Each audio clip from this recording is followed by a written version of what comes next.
The Jukebox musical has been called a cockroach, a straitjacket, a leech, a dud fish, and those are just descriptions used by the New York Times head critic Jesse Green. He wrote, "I have done everything a critic can do to stamp out the Jukebox musical."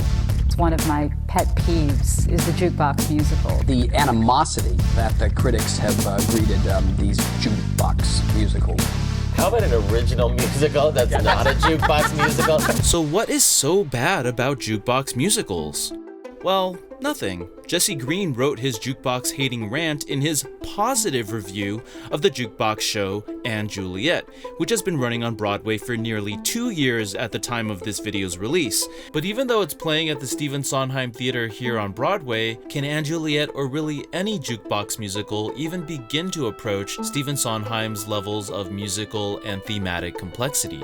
Can a jukebox show have enough quality for me to analyze the musical themes the way I did with Hamilton? The answer may surprise you.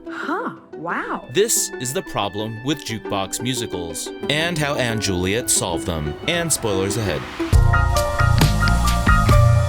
But before we get into that, I want to tell you about today's sponsor, the Theatr App. It's an essential app for Broadway lovers, whether you're looking for last-minute tickets, great deals, or a community of your fellow fans. And best of all, it's free to join. Link is in the description. It's a great place to look for tickets that are being resold because they do not allow any upcharging or price gouging. And in fact, some people sell their tickets for below market value or even give it away for free. And if you're trying to find tickets for a specific show, you can set notifications so that you become aware whenever a ticket on the app is being sold for that show. Or you could just randomly search for deals like I do and avoid rush ticket lines.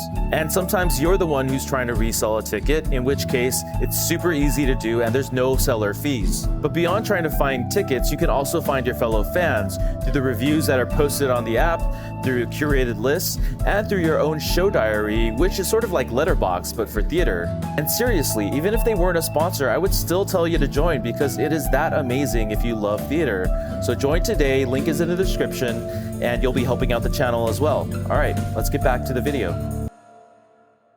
You belong with me, you belong with me. A name I call myself, far along the way to run. So I creep, nobody else supposed to know. Happy birthday to you. This SNL parody of Moulin Rouge illustrates the problem with jukebox musicals, namely, the perception that they are just a collection of random songs in search of a story. Take Mamma Mia, for example. Mamma Mia, though, I think it felt a little more forced. Like, I felt like some of these songs they would sing and then make a story plot line because of this song. You know what I mean? The music was the vehicle, and then they're just like, you know, I've been cheated by you. So let's make somebody who cheated. And who are you? I'm AJ Rafael. I'm a singer-songwriter and musical theater performer sometimes. AJ, of course, is being humble. He's a touring pop star, and you may have even seen one of his viral YouTube videos. And yes, one of the musicals that AJ Rafael performed in was, you guessed it, Mamma Mia was just so enjoyable. The production of Mamma Mia at East West Players was AJ's stage debut, and when I saw it, it was one of the best times I ever had in a theater. But what was the most striking thing for me was how I had heard for so many years that Mamma Mia was not a good show and just a cash grab to sell tickets to ABBA fans. Which is at least somewhat true. Being in a jukebox musical is very interesting because you have the hardcore fans of the music. You know, my mom would say that she learned English through ABBA and the Beatles, you know, so they know these songs very well. But even without being a hardcore fan or really even knowing that much of their music, I still found a lot of joy and fun in the show, and this show that I was told to dislike as any good anti-jukebox musical snob was actually a great time. The fact is that the problem most people associate with jukebox musicals, that the songs feel forced or unmotivated by the story, is actually a problem that dates back to all musicals, even as far back as what many consider to be the first musical, way back in 1866. It all began back in 1866 with a great extravaganza entitled The Black Crook, which contained this showstopper. I will never more deceive you or of happiness bereave you, but how I made you grieve you, oh you naughty, naughty men. It's a funny song, but here's the problem. This song, of course, had nothing at all to do with the plot, but it served to amuse the audience while they changed the scenery. In other words, the song is not organic to the story, but is just kind of forced in there, like Happy Birthday, singing Happy Birthday in a song medley even though no one is celebrating a birthday. Now, in case you didn't know, this is Leonard Bernstein, and he's explaining the birth of musicals, or as he called it, musical comedies, way back in 1956, and his entire argument is that musicals matured as an art form when they stopped forcing random songs into shows, but instead integrated the songs so that the songs were tailor-made to tell the story. And by the time Rodgers and Hammerstein ushered in the golden age of musicals with Oklahoma and Carousel, the well-integrated musical had become what every show aspired to. Integration demands that a song come out of the situation in the story and make sense with the given character. In a way, the whole growth of our musical comedy can be seen through the growth of integration. And because jukebox musicals feature songs that were made to be standalone hits, they are by definition not tailor-made to fit the stories they are telling, i.e., they are not integrated. And because integration is viewed by Bernstein and many musical theater fans as being a hallmark of artistic progress in musicals, jukebox shows have this reputation for being regressive and artistically stale, relying not on good storytelling, but on big-name stars. However, there are those who want to expand what a jukebox musical is capable of. Okay, so we know that jukebox musicals must feature songs that were not tailored for them. How could integration be possible in these circumstances? Well, it comes down to the script. In musical theater, the script is called the book, and the person in charge of writing the book is the bookwriter. I recently became the bookwriter on my own jukebox musical when my playwriting group, Playground New York, sent out a prompt to create a short 10-minute musical utilizing a song that came out in 1994. Now, being that the song I would choose would be 30 years old by this point, I couldn't tailor the song to fit my story, but what I could do was tailor my story, my book, to fit the song. And yes, if I did it with seamless finesse as a book writer, I could retroactively integrate the song by making it seem as if the song was written for my story. But I don't necessarily want to write the story like this either. I've been cheated by you, so let's make somebody who cheated. In his positive review of Mamma Mia on Broadway, Ben Brantley wrote, "This is not, for the record, your basic organic musical. Songs spring directly from the plot, but with a jolting, self-aware, literal-mindedness." In other words, Mamma Mia does integrate their songs, but does so in a way that calls attention to that fact. So my goal was to integrate the song into the story, but also to smooth over the effort it took to integrate it, so that song and story would be seamless for the audience. I wanted it to feel almost like I had traveled back in time and made a pop star write their hit song just for my play. So first, I chose my song. You say I only hear what I want to. You say stay. And then figured out a story that would fit as many aspects of that song that were possible. And the story I came up with was two people 40,000 years ago domesticating a dog for the very first time. But to catch a wolf and make it rot in a wooden cage, that's not natural. Good, Kane, very good. Good news. Okay, Kane can listen, but it only hears what it wants to hear. Kane. Steady. Stay. That way, when the song finally arrived, the audience would feel that this was inevitable, like the song organically came out of the story. You say I only hear what I want to. And you say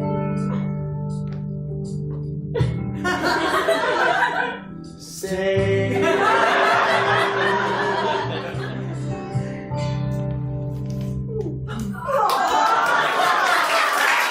And I was inspired to do this approach by andjuliet and the way that the book writer David West Reed took care to integrate the story into the songs. What I love about andjuliet so much, and what I think makes so many people come to this musical and just fall in love with it, is that there's so much intentionality, so many tie-ins between like the characters and the thoughts. This is Hannah May, a super fan of And Juliet, and she has seen And Juliet how many times now? I've seen And Juliet 138 times on Broadway so far. Okay, that was true when we originally filmed this, but now she has seen the show over 200 times. So when it comes to discussing song integration in the show, nothing escapes her. For example, So like one example of that is throughout the whole musical and the dialogue, you keep hearing Francois say like, no regrets. Like that's his whole like little mantra that he keeps repeating. And then later in the show, you also see Lance, his father, sing Teenage Dream Break Free with the nurse. And one of the lyrics that he says is no regrets, just love. And I feel like it's this really cute little tie-in. It's like, oh, well, no wonder Frankie's running around with his life motto be no regrets if like his dad is also saying no regrets. in other words, the goal here was to do a little bit of Inception. In the film Inception, Leonardo DiCaprio has to dive into a man's dreams to implant an idea so that the man will somehow believe he thought of the idea himself. The seed that we plant in this man's mind will grow into an idea. This idea will define him. But even without the sci-fi premise, real-life Inception happens all the time. That's why you often see the same ad over and over and over again. Even all the way back in 1885, it was known that you needed a lot of repetition to convince people to buy your products. In his Hints to Intending Advertisers, Thomas Smith theorizes a consumer needs to see your ad 20 times to make a sale, with each time they see it producing a gradually more positive response. According to Smith, it takes about 14 times for the inception moment to happen, the turning point when the consumer magically goes from faintly remembers having seen it before to remembers that he has wanted such a thing for a long time. What makes it Inception and not just mere persuasion is that it convinces the target consumer that the idea came about organically from their own mind as opposed to a carefully orchestrated plot from the advertiser. Except in this case, the advertising executive is the bookwriter, and they're not so much selling us on songs that the audience already knows and loves, but instead selling us on the idea that all of these songs are really magically meant to come together into a cohesive story. I talked to LA Times theater reporter Ashley Lee about Jukebox musicals, and she attributes the magical Inception recipe to the bookwriter. When they're kind of fit together like a puzzle really well by a bookwriter who knows a catalog, knows the power of a song and like the emotional attachment an audience can have to it. Like when those first chords come on, there's like this feeling in the audience of all these memories as well as the storytelling that's happening on stage, and that combination can be really powerful. And bookwriter David West Reed is a genius at harnessing this power, even folding in a reference to another project that he's well known for. That's right, he was a writer on Schitt's Creek. I feel like if you watch Schitt's Creek, you're not going to deny that he's genius. That show is hilarious. And in And Juliet, the character May says the iconic line from that show, "Love that journey for me." Can I just say, I am loving this journey for you. Like, this show makes me just want to quote it, and I love the rapport I have with my friends that we will quote the nichest moment of And Juliet, and we will immediately yes and each other. And who are you? Hey, I'm Shoshana with BwaySHO, and you can find my content across social media at BwaySHO. Shoshana is an independent theater reporter who saw And Juliet early on in London. Yeah, Howard, I saw And Juliet in London, and it literally changed my life. And then covered And Juliet's opening on Broadway. And a big reason for why Shoshana was so affected by this show was because of who was behind the songs, Swedish songwriter Max Martin. When I'm pitching And Juliet to a friend who isn't a musical theater person, I'm saying, like, it's the songs of Max Martin, it's the songs that you grew up loving. He's written top hits for Britney Spears, the Backstreet Boys, Katy Perry, and so many more. Weekends, Ariana Grande, Celine Dion, Kelly Clarkson. Max Martin is effectively the king of pop music. Max Martin wrote all these incredible songs of my childhood,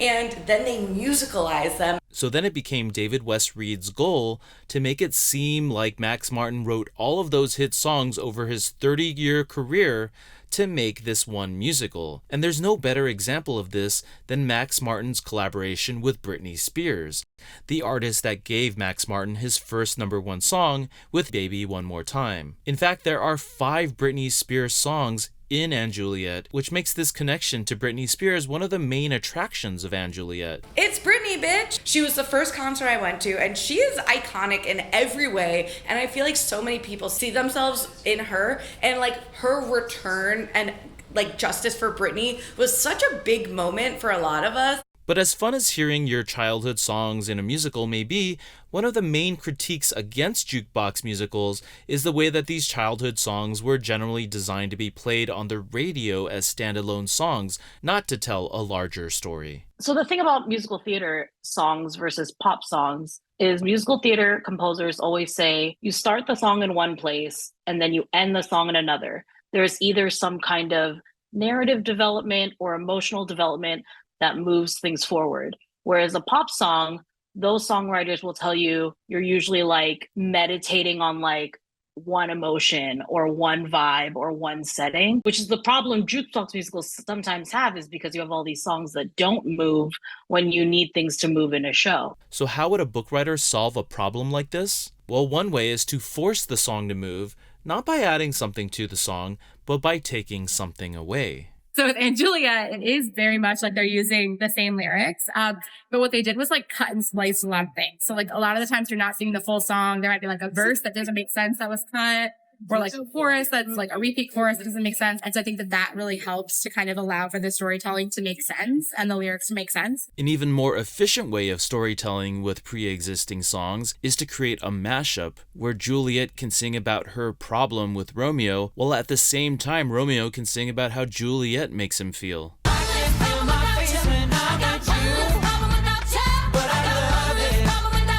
There's a couple songs too that are mashups. And so they were able to really kind of use like one character with one song and another character with a different song and kind of allow for, we don't need to hear all of both of these songs. By only keeping the essential part of the song and removing the excess, a book writer can give the audience that dopamine hit of song recognition while also keeping the story moving. For example, only the first verse and chorus of the NSYNC song It's Gonna Be Me is used in And Juliet. The reason becomes apparent when you realize that David West Reed named a character in the show May, who is part of a love triangle with Frankie and Juliet. And when Frankie makes his decision to choose May over Juliet, he sings the line, "It's gonna be May." And after landing that extremely satisfying line, the song is done.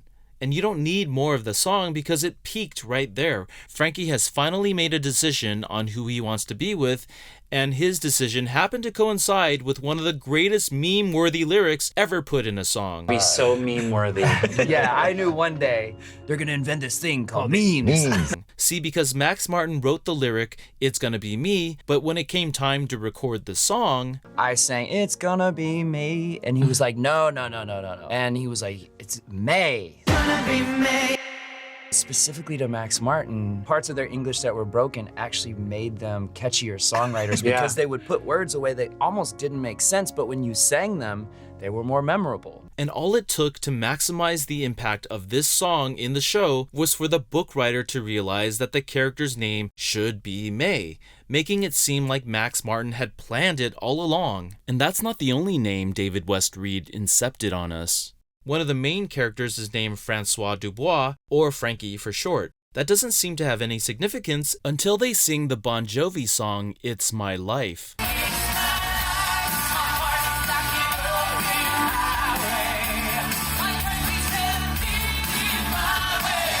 Like Frankie said, I did it my way. Did they really name a character Frankie for one moment so that Frankie comes out and goes, like Frankie said, I did it my way? Like, that is so smart. Yep, Frankie was named Frankie just to land a lyric from this song. Of course, the original meaning of the lyric was that Frank Sinatra was known for singing the song My Way.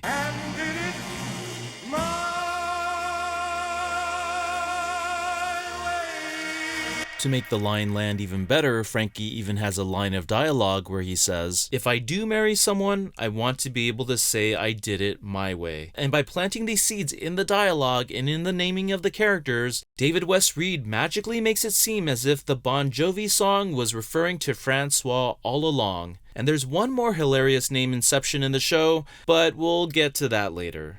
We are here at the Museum of Broadway and people are coming through. It's like an immersive interview experience for you at home. I'm here at the Museum of Broadway where the Ain't Misbehavin' Room honors jukebox musicals, including this incredible jukebox sculpture by Derek McLean and this wonderful graphic categorizing the various types of jukebox musicals. According to it, there are roughly 6 types of jukebox shows. Shows based on a movie, shows with songs written or performed by a variety of artists, shows based on the life of an author or performer, shows with songs written or performed by a single artist, original stories, and reviews, which don't have a story but feature performances of songs that are centered around some kind of theme or concept. Many jukebox shows actually fit more than one of these categories. For example, Jersey Boys is both based on the lives of the members of the band, the Four Seasons, and unsurprisingly uses songs by the Four Seasons. Meanwhile, Motown is based on the lives of artists on the Motown label, but it doesn't limit itself to the music of a single artist, but to many artists. In either of these two cases, the music is a somewhat literal depiction of the story. The story is about musical artists, and so naturally, the songs of those artists become the score of the story. Unlike those shows, And Juliet has an original story, which means that it has to demonstrate 1, that its story is worth telling, and 2, that the specific songs by a single artist, Max Martin, were the ones required to tell it. On this chart, the closest show to And Juliet is Movin' Out, which answered these questions by featuring the songs of Billy Joel using the original stories of the characters that he sings about in those songs. Technically though, And Juliet also fits the other category of songs by many different artists, because Max Martin is a songwriter and producer whose songs were sung by so many different artists. But to return to the story of And Juliet, we begin with William Shakespeare being challenged by his wife, Anne Hathaway, yes, that is her real name, to rewrite the ending of Romeo and Juliet. I wonder if maybe it might be funnier if Juliet survived. You expect me just to change my whole play? Well, it all depends, William. Are you a strong enough man to write a stronger woman? Now, a bio-musical has no problem justifying why Carole King, for example, would sing songs by Carole King. But what justifies the use of Max Martin's music in this story about rewriting Shakespeare? Without a justification of some kind, the songs could end up sounding tacked on and random. Happy birthday. And that brings me to this exact point. Moulin Rouge, the stage musical, actually has a great example of a justification. The Broadway musical is a mashup of over 70 pop songs from many artists and eras, but what binds it all together is this one line of dialogue Christian says vowing his love to Satine. One day I'll be a successful composer, I know it. I'll write every love song the world has ever known, and all for you. And that one line becomes the justification for why there's so many modern pop songs in this show, even though it's set in 1899 Paris. Everlasting love, 'cause I can't help love lifts us up where we belong. We can be heroes. It's almost as if the show is making good on Christian's promise. And Juliet actually has at least 2 reasons why Max Martin's music would fit Shakespearean characters. The first one is that Juliet is actually a teenager, and Max Martin is known for writing music that appeals to teenagers. I mean, Teenage Dream is literally one of his songs. The second justification is more metaphorical, and it has to do with the Inception-level songwriting abilities of Max Martin. The intro of the song is fantastic. You recognize the song after 2 seconds with that keyboard thing. You and Dennis Pop talked about this, that you should be able to recognize after 1 or 2 seconds. Right, because he came from the DJ world, and to keep people on the floor when you change the song, he liked playing songs where they knew exactly what it was, just from the very start. So it needed to be some kind of ID thing in the beginning. So people on the dance floor doesn't have to hesitate, I know this song. In other words, by putting a short but distinct melodic hook at the beginning of a song, they were more memorable. He could use it as a more efficient way to trigger those memories, a technique he used in other songs as well.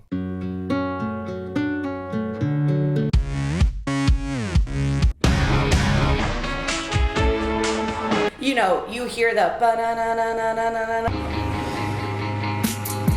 And you're like, oh my god, are they about to do Since You've Been Gone? And then they go, Since You've Been Gone! The hook for Since You've Been Gone sounds even more distinct for another reason. I couldn't play guitar. I still can't really play guitar, but I decided to at least try. And so I went down and got me a guitar. First riff that kind of came to me, because if you listen to that riff, it's like 2 notes.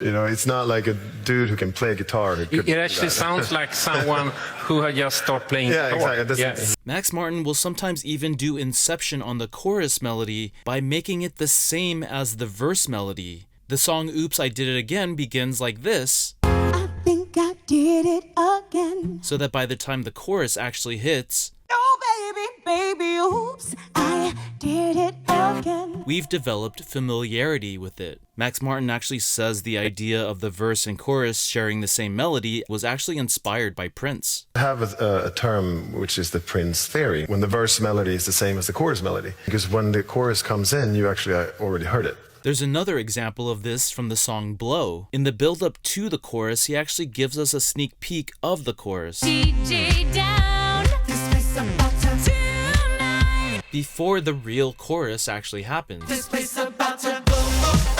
But Max Martin's technique is not just about repetition, but about balancing repetition with adding new elements, such as the alternate chorus melody line over the main chorus. Max Martin did a lot of that when we were in childhood, so there'd always be an alternate chorus that we're singing together. So if the main chorus line is My loneliness is killing me. Then the alternate chorus line would be I must confess that my loneliness is killing me now. Under, the same chord progression. Max Martin has done that forever. And Max Martin layers the alternate chorus with the main chorus again in Oops, I Did It Again.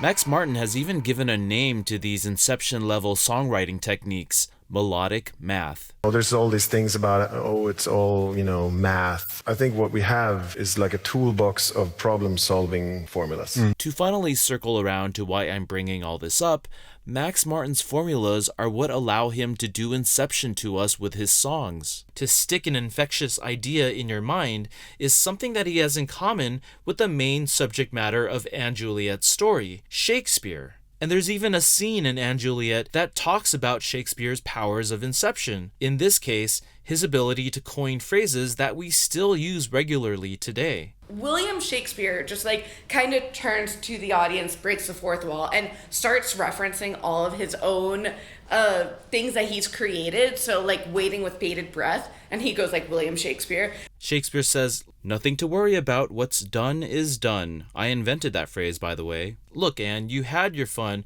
but I know in my heart of hearts, another phrase I invented, by the way, that the end of this play is far from a foregone conclusion. In fact, the marketing for And Juliet makes this connection explicit, calling Max Martin the Shakespeare of pop. Even though the comparison to Shakespeare might seem like hyperbole, given that Shakespeare is widely considered to be the greatest writer of all time, Max Martin himself is no slouch in the GOAT department. Max Martin currently holds the record for most #1 songs as a producer, and as a songwriter, the only person with more #1 songs than Max Martin is Paul McCartney. And in this century, he's unparalleled, working with the biggest artists of our time. So this justifies the story's jukebox treatment as being more than a convenient cash grab, but one that has a metaphorical resonance. We are watching a story about one of the most time-tested storytellers using the songs of one of the most time-tested songwriters. And by juxtaposing these two together, the show is commenting on the nature of these time-tested stories and whether we can actually change their narrative. To change my whole play? Well, it all depends, William. Are you a strong enough man to write a stronger woman? But even as fitting as this metaphor may be, jukebox shows still depend on the audience having some familiarity with the hit songs. What if you've never heard a Max Martin song before? The perception is that jukebox musicals are relying on the audience's familiarity with the songs in the show that they already know and love. Critics of the jukebox musical give it a hard time because it seems to favor familiarity over quality. As Jesse Green points out, And Juliet's entire reason for being is to exploit the back catalog of Max Martin. Songs in original musicals have to earn a place in the audience's heart upon first listening, and that requires a composer grow from the ground up a series of interconnected musical themes that tell a story through developing those musical themes known as leitmotifs. Sondheim famously does this in his scores, like in Into the Woods, for example, with his melody known as the bean theme. And this is very important. He should drop a bean into Jack's hand on each of the following notes.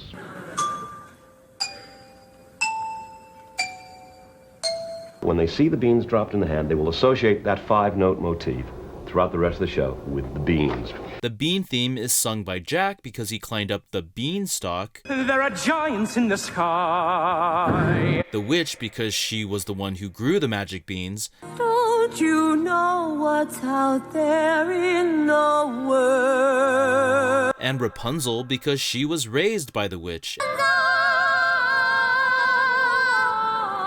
And so on. Check out this Sideways video if you want to learn more about that. Suffice it to say, this is the cohesiveness of expression you can achieve when you're composing music to a story. And yes, pop music composers have composed to a story in the form of concept albums, some of which went on to become Broadway musicals. But here we're talking about jukebox musicals, where a group of familiar standalone pop songs are chosen first, and then a story is invented in order to bring those songs together. And in those circumstances, it's highly unlikely for any organic musical associations to happen. So doesn't that prove that original musicals are inherently better than jukebox musicals?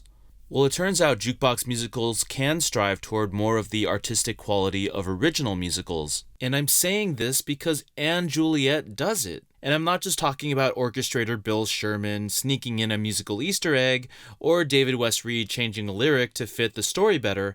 I'm talking about how the songs in And Juliet feel interconnected and organic to the story, even though we know these songs came from over a dozen different artists over a 20-year period. And if you don't believe me that it's possible, here are some examples. In And Juliet, the first time we see the character of Juliet, she is singing, it's a very troubled outlook on life because her lover and new husband, Romeo, has just committed suicide. A development of this loneliness idea is heard in the next song. Show me the meaning of being lonely. Sung at Romeo's funeral by all of his exes, this song reveals that Romeo had many lovers, making Juliet's heartbreaking loneliness feel a little less special, which, dramatically speaking, helps Juliet push away her grief and move on with her life. But by the end of the show, Juliet has grown from that negative place and declares that she is stronger by singing,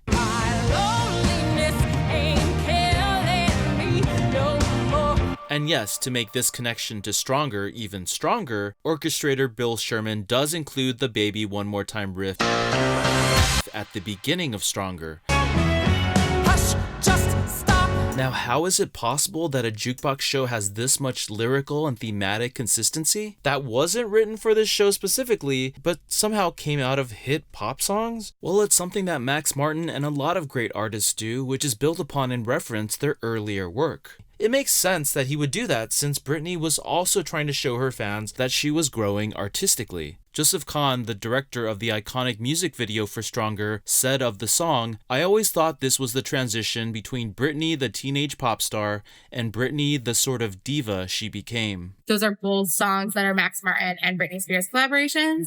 And so I always thought like those were intentional, like from like Britney's point of view, right? Of like in her original album, she's saying my loneliness is killing me. And then she comes back for her sophomore album and is like, my loneliness ain't killing me anymore. So I think there was like a thread between them, even as pop songs. But now in the musical version, it means so much more because you are tying this character to this journey. Another candidate for a jukebox musical leitmotif is the song I Want It That Way, which is perhaps even more fitting as a musical theater song. For context, the original Backstreet Boys song I Want It That Way. Why do you sing, I never want to hear you say, I want it that way? What way do you not want to be? First of all, the song doesn't make sense. The song makes no sense. Okay. The lyrics appear to contradict themselves. In fact, the Backstreet Boys even recorded an alternate version. There was a completely different version of the song that actually made sense. Okay.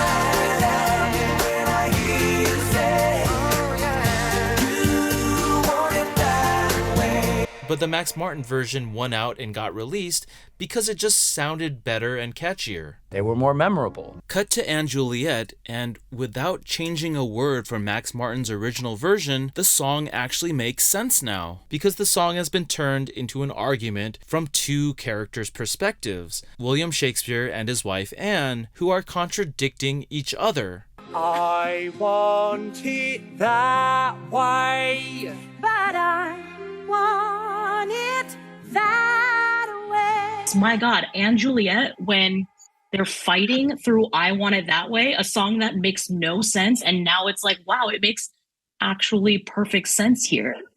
That's perfect and hilarious. But it gets even better. What is the most important song in a musical? I would argue it's what's known as the want song or the I want song, which is where the main character has to sing about what they want, and that has to convince us that it's going to be worth watching a 2.5-hour show about them trying to get that thing. And what better I want song is there than a song that is literally called I Want It That Way? I want it that way. You're telling me there's hidden messages in old pop songs? Oh yes, because the meaning behind this song in And Juliet is just getting started. On the surface, what that way is referring to is who will get their way in the telling of Juliet's story, which is really a proxy for, will the marriage between Will and Anne last? This proxy argument is carried out by the characters in the play that they're rewriting. And to underline this point, almost every major character in the play within a play sings a line using the word way to indicate the thing that they want.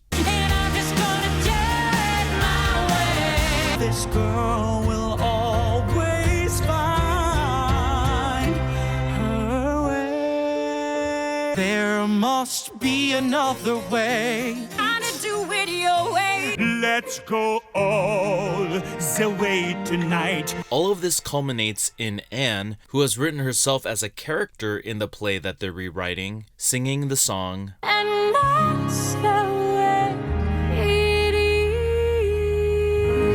Her 11 o'clock number, which feels very deliberate as a reflection on the earlier I Want It That Way, which was about hope, versus That's the Way It Is, which is about the struggle and perseverance of trying to live up to that hope. But thankfully, David Westreed doesn't end it there. We get a reprise of I Want It That Way, re-establishing the hope from the beginning of the show back at the very end in the wittiest way possible. Even though we've heard everyone sing about finding their way and wanting another way, nothing quite prepares us for the final instance of the way theme. I want Anne Hathaway. I want Anne Hathaway. It's so funny because it's, again, there's a lot of fourth wall breaking moments, and we're hearing this song throughout the musical, and you hear him say that for the first time. I think it's really gratifying to hear how they fit it in perfectly. And that is what I mean by Inception.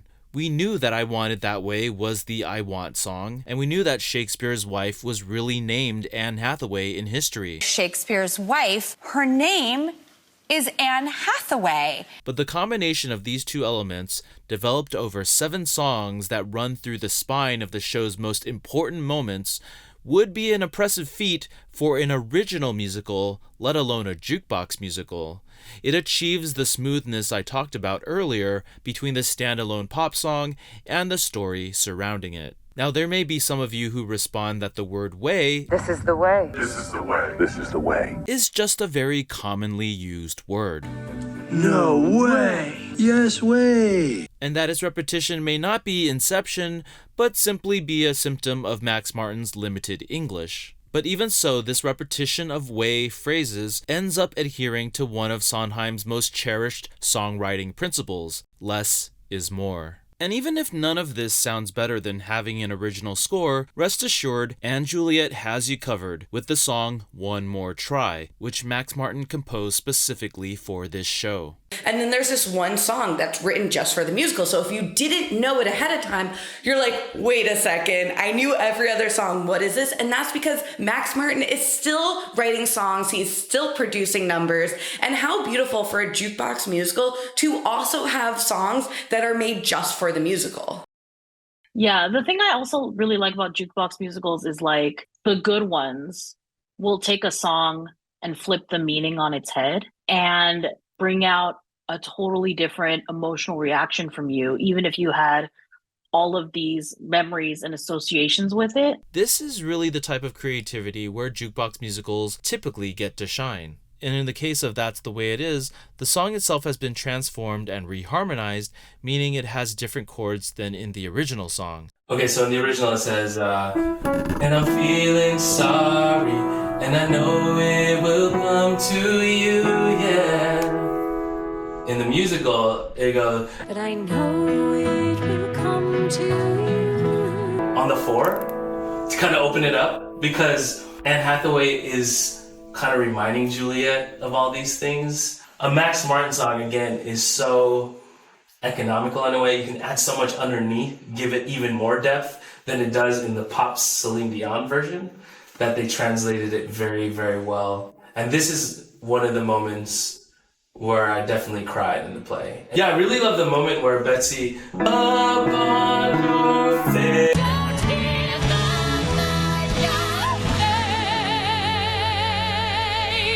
There's no click and it's not being produced to, you know, a skeleton on a program. You're taking the cues off the actor.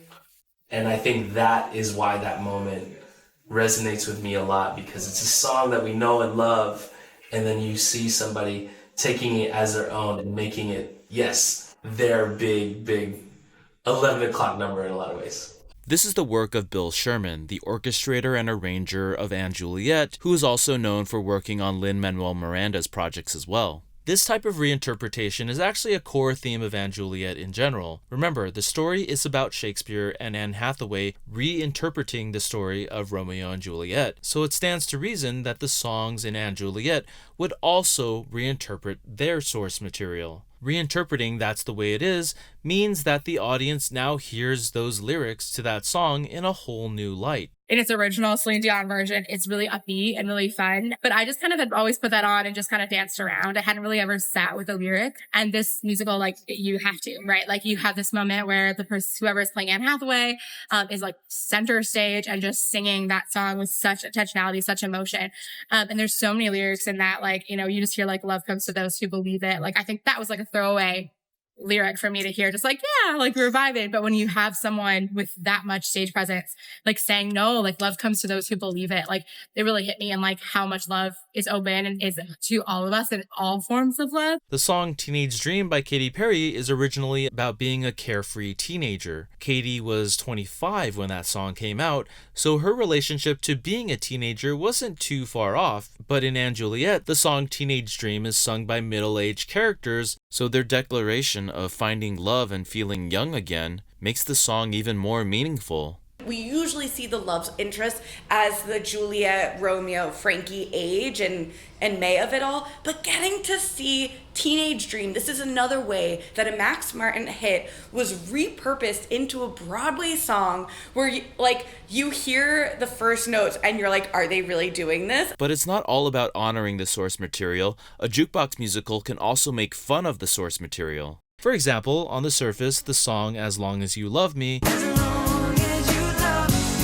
by the Backstreet Boys has romantic lyrics, but in a scene where the song becomes Frankie's wedding vows, the lyrics are revealed to be maybe not very romantic after all. I don't care who you are, where you're from, and then everyone's like, don't care what you did, and there's a laugh there that happens. And I think it's the first time that we realize as an audience, hey, these romantic songs back in the day are borderline kind of creepy. I don't care what you did. I don't care where you're from, whatever. As long as you love me, that's it.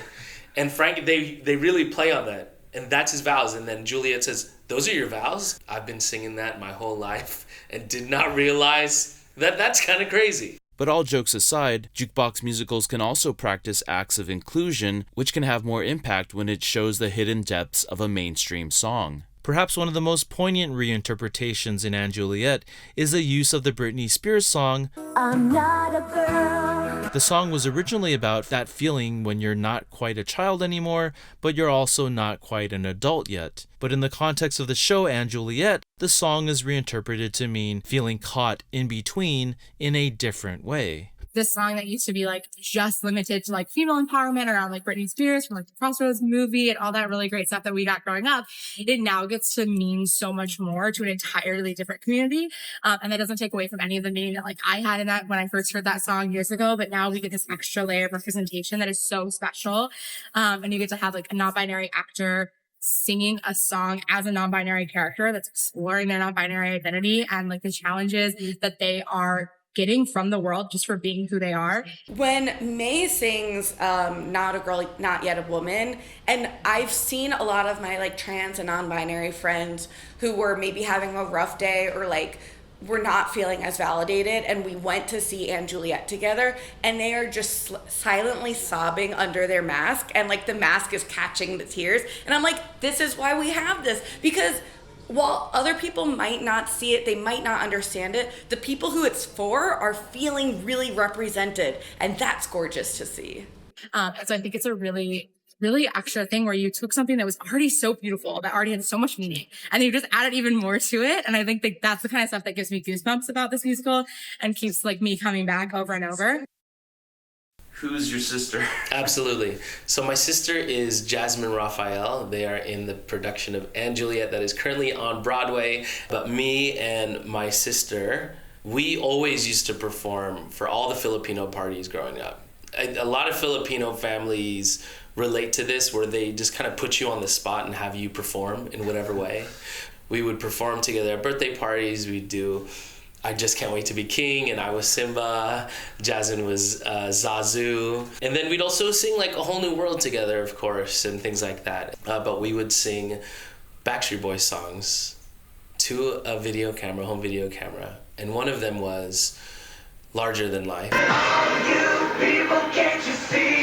And I remember when I went to opening night and I saw Jasmine on stage, the very first song is Larger Than Life. And you would never cry in a Backstreet Boys song like that, but I was just in tears immediately, thinking about our childhood, how much we grew up on Backstreet Boys. Which brings me to a larger problem plaguing jukebox musicals, which is the perceived divide between pop music and musical theater music. It was really the advent of rock and roll that pushed Broadway musical out of the mainstream of American culture, because up until then, Broadway music had been the top 40, the top 10 hit parade music of the country, and that started to change. And by the late 1960s, it was a done deal. And someone who embraced this change was Stephen Sondheim. Sure, he put an electric guitar in Company and also a rap number in Into the Woods, but generally speaking, Sondheim liked the divide between the musical theater and pop worlds. 40 years ago, the theater stopped supplying hits, and so we were all freed by that once the pop revolution came in and once the 1950s really took hold. And it was a joy. But there were others who felt differently, like Jonathan Larson, who wrote Rent, who wanted to bridge the divide and bring the latest in pop music innovations to the musical theater stage. It's something I've talked about before on this channel. Larson said, "I feel that the American musical, This Is Like My Mantra, has always been about pop music. Gershwin, Cole Porter, and Richard Rodgers were writing pop music of their day. What happened in the 60s was that people who could have been writing for the theater, Lennon and McCartney for instance, realized they didn't have to go down that road. They could just start a band and write songs for their band. That's why I feel popular music and theater music divided." Larson also said there's no reason why contemporary theater can't reflect real contemporary music. If you want to hear more about this disconnect between pop and musicals, go check out my video about the musical vernacular here. The musical vernacular was a phrase coined by Leonard Bernstein, and for Bernstein, what makes musical theater different from opera or operetta is the use of modern American pop styles, aka the musical vernacular. What invigorated musical theater since its early days was this connection to American popular culture. Out of American roots, they belong to an art that comes out of our speech, out of our tempo, our moral attitudes, our way of moving.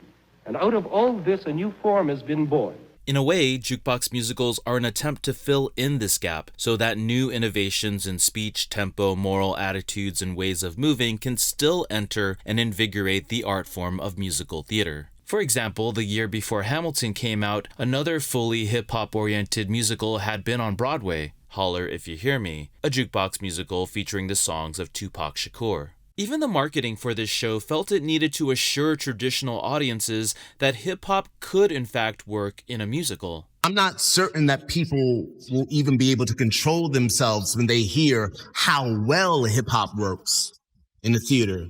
And even though the connection between Broadway and the Billboard charts was severed, kids from the 90s would grow up loving musical theater because of a bridge between the two known as the Disney Renaissance. Disney's Renaissance era. The animated features from 1989 to 99, generally regarded as Disney's Renaissance era. Beauty and the Beast, A Whole New World, Can You Feel the Love Tonight? These songs were hit songs on the pop charts, making an entire generation grow up with musical theater songs as their actual vernacular. We had Pocahontas soundtrack, maybe the Aladdin or Lion King soundtrack, and then we'd have a Backstreet Boys, that first album. AJ even has a Simba tattoo. Simba. Lin-Manuel Miranda was profoundly influenced by this era, starting with seeing The Little Mermaid when he was just 9 years old. Under the sea, darling, it's better down where it's better. Take it from me. And here's this Caribbean calypso number. Yeah. I remember feeling weightless in the theater, and I feel like I've been chasing that feeling ever since. When you combine the Disney Renaissance with the fact that Jonathan Larson did end up bringing contemporary music to the theater with Rent, then you can understand why Lin and the rest of the generation that grew up with the 90s had musical theater being part of the musical vernacular. And this created space for Lin to put his own musical vernacular, Latin music and hip-hop, into his musicals. And so it makes sense in this new vernacular era of musicals, jukebox musicals preloaded with hit songs would rise in popularity as well. And Juliet really is the perfect partnership of my two favorite styles of music, which is Broadway and the 90s. When I was a kid, people would ask me like, oh, what's your favorite type of music? And I would say Broadway in the 90s. And then they made a musical just for me. Thank you so much. And Juliet is proud of its jukebox heritage, with an actual jukebox featured on stage in the show. And yes, the appeal to celebrity will always be a big driver of jukebox shows. When AJ and I went to see And Juliet, an actual Backstreet Boy, AJ McLean, was featured on stage as a special guest. AJ McLean has been one of my idols growing up because we share the same name. And he's my favorite voice, most distinguishable voice on the Backstreet Boys. Everybody, yeah. Oh my gosh. If he sings that tonight. Oh my God. Everybody. And suddenly the entire audience was transported back into a teenage dream. But even so, the injection of pop culture into musicals isn't inherently bad when done with strong writing, and according to Leonard Bernstein, it can even help connect the art form back to the vitality in which it is rooted. And out of all this, a new form has been born. Even the most anti-jukebox critic, Jesse Green, had to conclude in his review of And Juliet, I have to admit, I want it that.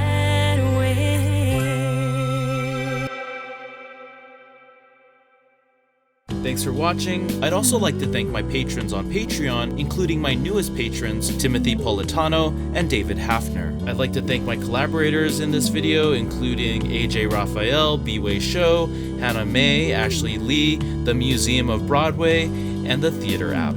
Please subscribe for more musical breakdowns, and I'll see you in the next video. Peace.